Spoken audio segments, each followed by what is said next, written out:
আমি শুধু পারি কৃতজ্ঞ থাকতে। আমি মেনে নিই আমি কারোর ভালোর জন্য কিছুই করতে পারিনি কখনো। আমার জন্য অবশ্য অনেকেই করেছে। তর্কে আজকাল আগে ভাগে হেরে যায়, যাতে আমাকে না চাওয়া মানুষগুলোর পাশে অত্যন্ত বসে থাকার সুযোগ পায়।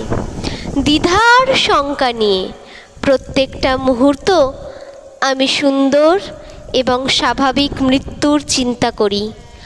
আত্মহনন আমাকে দিয়ে হবে না, আমি ভয় পাই।